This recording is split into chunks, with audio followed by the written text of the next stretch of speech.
She uploaded a TikTok saying, "Sometimes you have to break your own heart to escape average people," right after leaving me for a richer man twice her age. I never responded publicly or privately. 10 months later, she deleted her entire account after his wife exposed their affair across multiple social media platforms overnight. Sometimes you have to break your own heart to escape average people. She posted it 30 minutes after leaving my apartment. 30 minutes. I had barely taken the sheets off the couch where she'd been sitting when she delivered what she clearly believed was a life-changing speech. The coffee she asked me to make was still warm on the counter. She hadn't touched it. Thousands of strangers agreed with her before I even finished reading the caption. I didn't respond. Not that night. Not the next morning. Not when the comments hit 4 figures, and people who had never seen my face were calling me emotionally unavailable, financially stagnant, and someone who was holding her back from her purpose. I read every word. I closed the app. I went to sleep. 10 months later, she deleted every social media account she had after a married woman posted receipts that destroyed her entire life in a single night. But I'm getting ahead of myself. Let me tell you how we got there. If you enjoy real stories like this, subscribe, because what happened next changed everything for me. Her name was Vanessa. We'd been together for 2 years and 4 months. Not the kind of relationship people write songs about, but the real kind. The kind where you know someone's coffee order, their specific fear of awkward silences, the way they spiral when they feel overlooked at work. I knew her. I thought she knew me. I work as a private investment analyst. I won't get into the details of what that means on a day-to-day level because it sounds boring to most people, and honestly, I've learned that's useful. I drive a car that doesn't turn heads. I live in an apartment that's clean and well-furnished, but looks exactly like what a practical man would choose. I don't post about money because there's no reason to. The people who need to know what I do already know. Vanessa, on the other hand, had a TikTok account with about 60,000 followers, an Instagram with curated aesthetics, and a belief that visibility was the same thing as value. I'm not saying that to be cruel. I'm saying it because it matters for everything that comes after. The last few months of our relationship had a texture to them that I couldn't quite name at the time. She started coming home from work events later. Her phone became something she angled away from me without thinking about it. Automatically, like a reflex. She started mentioning a name in passing. Victor. Just in sentences that didn't require his name, but she'd include it anyway. Victor said the restaurant on 5th is overrated. Victor's company did an event at that venue last year. Victor thinks most men our age don't know how to invest properly. I noticed. I filed it away. I didn't say anything yet, because I believed in giving people enough rope to tell me the truth on their own. She never did. Instead, one Thursday evening in November, she sat down on my couch with her hands folded and told me she needed more. She said I was comfortable. She said comfortable wasn't enough anymore. She said she needed someone who matched her energy, which, translated out of the language people use when they want to leave without being the villain, meant she wanted someone with a more visible lifestyle. I asked her once, just once, "Is there someone else?" She said no. She looked at me steadily when she said it, which I'll admit almost convinced me. Then she left, and 30 minutes later, posted the TikTok. The comment section was everything you'd expect. Women calling her brave. Men calling her inspirational. A few people tagging friends with captions like, "This is literally us." The kind of public performance that turns a private ending into a crowd event. She had filmed it in her car, soft lighting, subtle lipstick. The expression of someone who had just done something difficult and noble. I read one comment that said, "She left a man who was keeping her small. Watch her fly." I thought about the coffee still on my counter. Then I put my phone down and didn't touch her profile again for 6 weeks. She started appearing in photos within 2 weeks. Not with Victor directly. That came later. At first, it was just the evidence of a new life.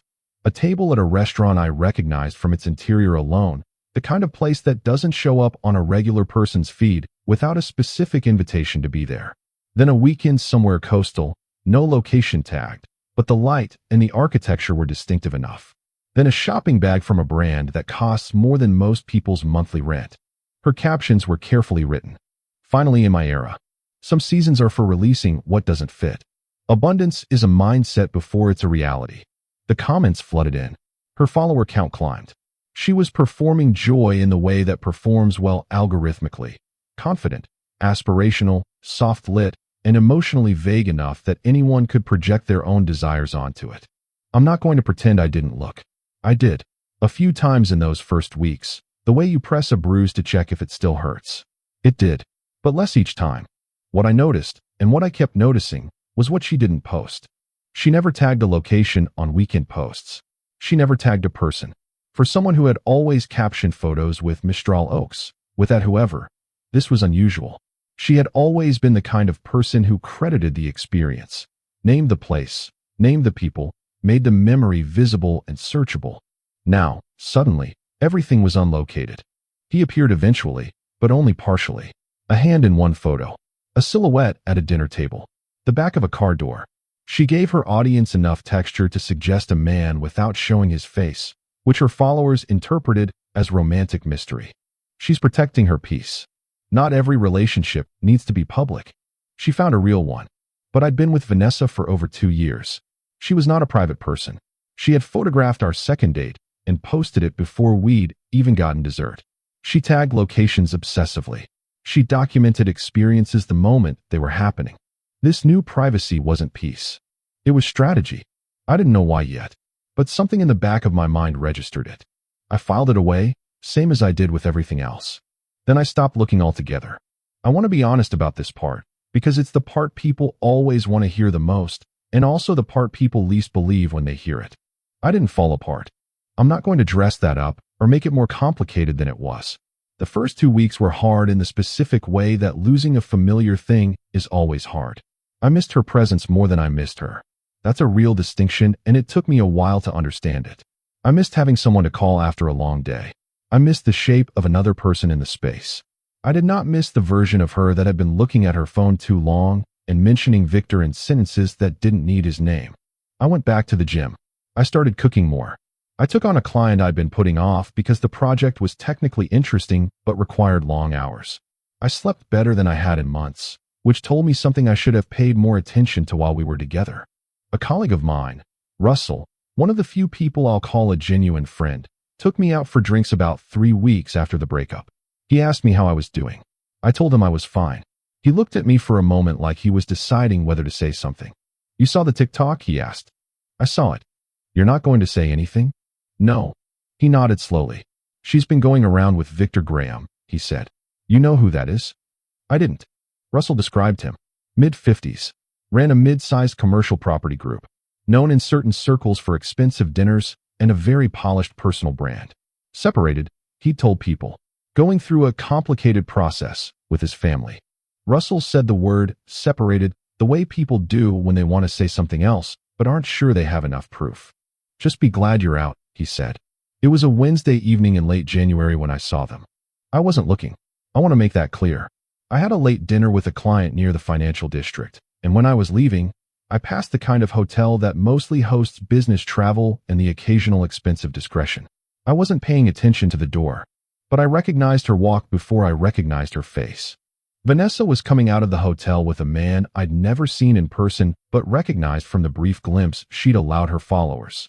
The set of his jaw, the expensive cut of his coat, the way he moved like someone who expected doors to open before he reached them. He was older than I'd imagined somehow, not in a distinguished way, just older in the way that certain men are when you see them without the benefit of curated lighting and favorable angles. She laughed at something he said. He touched the small of her back in that specific way that's about ownership more than affection. I kept walking. I didn't stop. I didn't stare. I didn't take a photo. I turned the corner, and that was the end of it. But here's what stayed with me. It was a Wednesday, at 9:30 at night, coming out of a hotel. In all the social media posts, she had not once shown a Wednesday. She had not once shown a hotel. She had not once shown a city location. Everything was curated for weekends. Long lunches, coastal trips, rooftop settings that implied leisure and wealth and freedom. There were no Wednesdays. Wednesdays, apparently, were the real schedule. Hotels. Short stays. Back in her own apartment by 10. I thought about it on the drive home. Not with jealousy. With the specific quiet that comes when something you suspected without evidence gets confirmed by accident. I thought about Russell's word. Separated. I thought about the missing location tags. I thought about how no one, not once, across 60,000 followers, had ever seen his face. It started with an anonymous comment on one of her posts in February. She posted a photo of a dress, clearly expensive, clearly new, captioned with something about stepping into a chapter that matched your worth. The comments were the usual chorus, but buried in them, about 40 deep, was one that simply said, "Does his wife know you're wearing her anniversary gift money?" She deleted it within the hour. But screenshots live longer than deletions, and someone had already saved it. It showed up on a gossip-adjacent account that posts blurred screenshots of drama in wealthy social circles. Nothing that could be legally identified. Just enough for the people who already knew to recognize the outlines. Vanessa's response to all of this was to post more. That's the part people don't always understand about this kind of personality. When the walls close in, the instinct isn't to go quiet. It's to be louder, to post harder, to flood the space with enough curated joy that the suspicious comments get buried. She went from 2 posts a week to 5. She started doing longer TikToks again, emotional, philosophical, the kind that performed well with her audience. One of them, about 40 seconds long, was essentially a monologue about choosing yourself when other people want to dim your light. 80,000 views. In the comments, buried again, someone asked, "When are we going to see his face though?" She replied, "Real love doesn't need an audience." Her followers thought this was profound. I thought it was fear. Russell sent me a voice note around this time. He'd heard something from someone who moved in the same business circles as Victor Graham. Not confirmation, just suggestion. A wife's name mentioned at a dinner. Children. A family that was very much still intact. "She has no idea what she's in," Russell said. "Or she does, and she's hoping it works out anyway." I didn't reply to the voice note. There was nothing to say that wouldn't sound like either jealousy or satisfaction, and I didn't feel either. I felt something closer to watching a car drive slowly toward an intersection where the light had already changed. She appeared in March. Her name was Eleanor Graham. She was 52 years old. She had a LinkedIn profile that described her as a philanthropic advisor and board member of 2 charitable foundations. Her Instagram was clean, minimal, and had been active for years. Tasteful travel photos, charity events, the occasional family gathering that she hadn't deleted, including photos that were less than a year old. Family photos. With Victor, there were no separation documents. There was no complicated process. There was a wife who lived in a large house 40 minutes outside the city, who attended black-tie dinners with her husband on their joint social calendar, and who had, apparently, been paying very close attention. I know this not because I was investigating anything, but because Russell called me one Sunday morning and said, "Something is about to happen. I don't know when, but Eleanor knows." "How do you know?" I asked. "Because a mutual friend had dinner with her last week," he said. She was calm. She was friendly. She smiled the whole time. And she asked very specific questions about where Victor had been traveling in November and December. Russell paused. "She wasn't asking because she didn't know," he said. "She was asking to see who would tell her the truth." I thought about the word calm. Not angry, not suspicious, not tearful. Calm. That's the word that stayed with me for the next 3 weeks. I was at my desk on a Thursday evening in April when my phone started moving. Not one notification. Not 2. A continuous sequence of them, one after another, from different apps, all arriving within the same compressed window of time. Group chats I hadn't looked at in weeks suddenly lit up. Russell called. Then a number I barely recognized. Then Russell again. I opened TikTok first. Eleanor Graham had posted a video. She was sitting in what appeared to be a home office, calm, composed, dressed as though she had somewhere to be afterward. She was not crying. She was not raising her voice. She spoke the way someone speaks when they have rehearsed what they need to say and decided, finally, that it was time to say it. She addressed the camera and said that she believed in accountability and that she also believed in the people who had been misled deserving to know the truth. Then she held up her phone and began sharing her screen. Hotel receipts. The same hotel I had walked past in January. Timestamped. Room charges, extended stay. A series of them, spanning from October through March. She scrolled without rushing. Then messages. She didn't read them aloud. She just showed them. Enough for the viewer to understand the nature of the relationship, the promises made, the specific language Victor had used, the word separation appearing multiple times in his messages, always with just enough vagueness that it could be withdrawn later. Then photographs. His account. Vanessa's account. Side by side. The same weekend in December, he had posted a family photo from a holiday gathering. She had posted a beachfront photo from what appeared to be the same weekend, tagged as a solo recharge trip. Eleanor showed them simultaneously on a split screen and said nothing for 5 full seconds. She didn't need to. Then she mentioned Vanessa by first name, not tagging her, just naming her, and said that she hoped she found what she was looking for, and that she genuinely meant that. That line, that single line, delivered without sarcasm, was the coldest thing in the entire video. The comments section broke immediately. Within 40 minutes, the video had been shared to Instagram, screenshot, posted to Facebook groups, cross-referenced on gossip accounts, and uploaded with reaction commentary to 3 separate YouTube channels. Eleanor had also posted a parallel thread to her personal Instagram. Not a dramatic essay, just a calm series of dated photographs and documents, captioned only with times and places. No accusations, just evidence. Her LinkedIn post was the last one. Professional, brief, and final. A statement about personal integrity and public honesty that said nothing explicit but linked to her TikTok. It was the LinkedIn post that made people understand this wasn't impulsive. This had been planned. I'll tell you what I saw over the next 72 hours. Vanessa's comment section turned inside out. The same audience that had celebrated her TikTok about escaping average people. The same followers who had called her brave, told her to fly, agreed that she deserved more, turned with the specific cruelty of crowds who feel they've been made complicit in something. People dug up old posts. They screenshotted the captions. They put them next to Eleanor's evidence and drew connecting lines. She posted about finally living in abundance. The same weekend, he told his wife he was in Frankfurt. The dress she got for her birthday. Look at the hotel receipt date. The TikTok about escaping average people was posted 2 weeks after he bought his wife a necklace for their 22nd anniversary. There's a photo. The brand she had started collaborating with, a mid-range lifestyle company that had been sending her product over the last few months, quietly removed her tag post from their official account. No statement. They just disappeared, the way partnerships do when association becomes a liability. Her friends, the ones who had been appearing in her stories and celebrating the new life alongside her, went quiet. Not publicly hostile, just absent.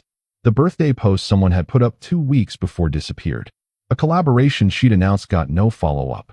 Victor Graham's company released a brief statement saying he was stepping back from day-to-day responsibilities to focus on personal matters. His LinkedIn photo disappeared within a day. His Instagram account, which had been active and image-conscious, went private. Vanessa's account, however, stayed public for almost 36 hours after Eleanor's video. I think she was hoping it would pass. It didn't. She tried posting once, an abstract quote about storms and growth, and the comments buried it so fast that she deleted it within 20 minutes. Then she tried going private. Then, by Saturday morning, the account was gone. TikTok, Instagram, Facebook, gone. All of it. Every post, every caption, every "I'm in my era" and "abundance is a mindset" and "real love doesn't need an audience." Gone. Russell texted me at noon on Saturday. She deleted everything. I read it. I set my phone down. I made coffee. She messaged me 6 weeks later. Not through social media, obviously, because she no longer had any. She sent it through a number I still had saved but hadn't heard from since November. It was a long message. I read it once.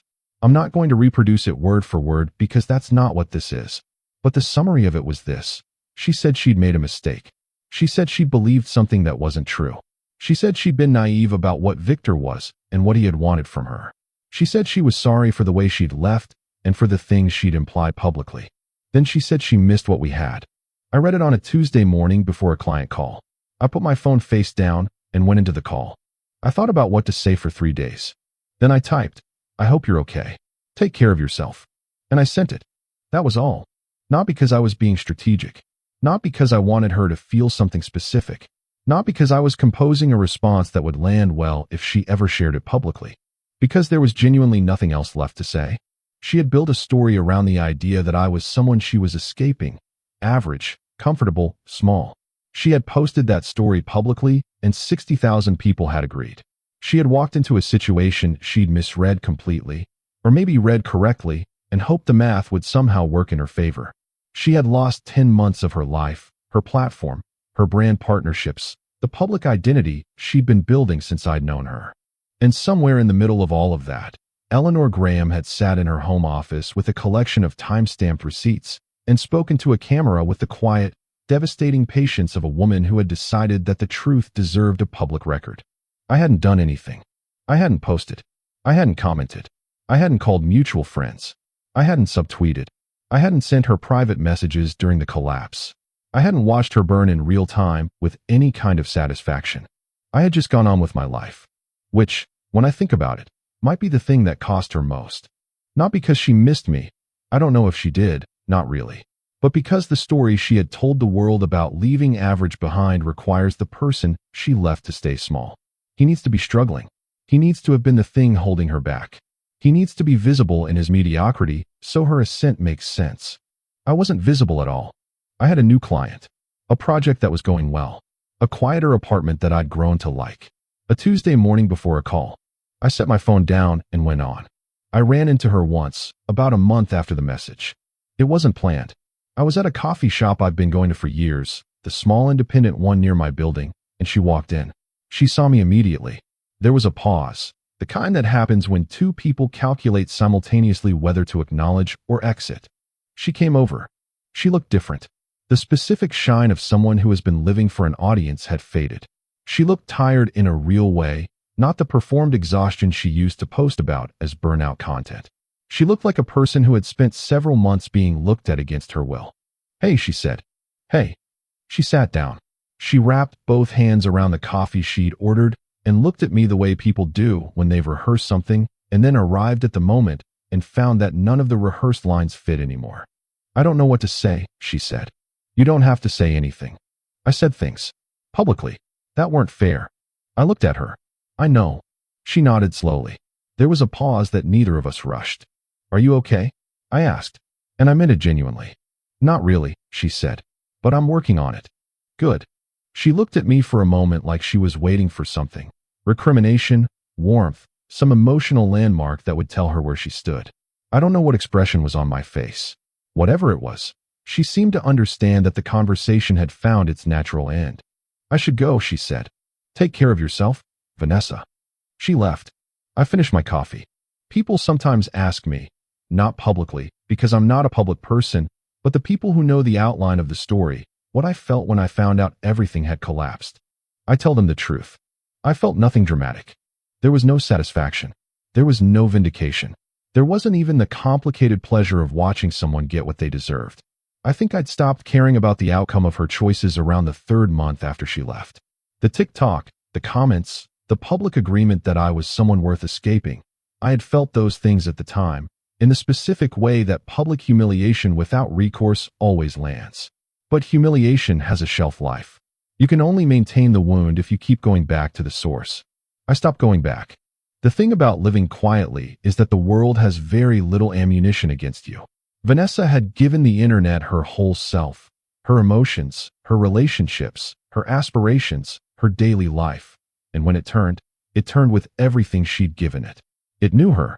It had her captions, her hashtags, her hotel weekend aesthetics, her "I deserve this" era energy. When Eleanor started showing receipts, the internet connected dots. Vanessa had spent months handing it. I had no dots to connect. I was, to the people who knew about the story at all, just the quiet man she'd left before it all went wrong. Average, she had called me. 60,000 people had agreed. I found out later, through Russell, who always finds out, that Victor Graham did not leave his wife. There was no separation process. There never had been. Eleanor had known about the affair for longer than anyone realized, and her decision to expose it when she did, the way she did, had been the result of months of patience and preparation. She had spoken to her lawyer. She had secured her financial position. She had gathered everything she needed. Then she sat in front of a camera and let the evidence speak. I don't know what happened to their marriage after that. I don't know what Victor Graham told her in private or what she decided to do. That's not my story to tell, and frankly, it's not a story I followed closely. What I know is that Eleanor Graham reappeared on LinkedIn 3 weeks after the exposure with a post about a new initiative she was chairing for a nonprofit she'd been involved with for years. No Victor in the photo. No statement about the marriage. Just a quiet woman continuing with her work. I respected that more than I can adequately explain. The last thing Vanessa deleted wasn't her TikTok account. It was a highlights reel she'd created on Instagram, a compilation of her best moments from the previous year. The restaurants, the weekends, the dresses, the captions. She'd built it carefully, the way people build monuments to the lives they want to be remembered for living. It took her about 30 seconds to delete. 3 seconds per month of her life in that chapter. I didn't watch her delete it. I only found out because Russell mentioned it in passing, the way he mentions things when he wants to see my reaction. I didn't have a reaction. I was already somewhere else by then. The thing I've come back to, not obsessively, just occasionally, the way you return to a problem that has an interesting shape, is the original caption. Sometimes you have to break your own heart to escape average people. I've thought about what she meant when she posted it. I think she believed it. I think she sat in her car, heart genuinely full of the feeling that she was doing something brave, that she was choosing herself, that she was stepping toward a version of her life that matched what she thought she deserved. I think Victor Graham told her things that made the word average feel like an accusation and his world feel like the answer. I think the TikTok was her declaring, to herself as much as anyone, that she was worth more than what she was leaving. I don't think she was performing when she posted it. I think she believed it. That's the part that's actually sad, if I let myself sit with it. Not that she left. Not that she posted it publicly. Not that 60,000 strangers agreed with her before I'd finished my coffee. But that she was so desperate to feel extraordinary that she handed herself to someone who had no intention of treating her that way. And she performed the whole thing in public, so there would be witnesses to an upgrade that was never real. She wanted a life that looked expensive from the outside. She lost everything trying to prove she deserved it. Some seasons, as she used to say, are for releasing what doesn't fit. She released me. I hope she eventually releases the version of herself that needed the audience to confirm she was enough. That part, I genuinely mean.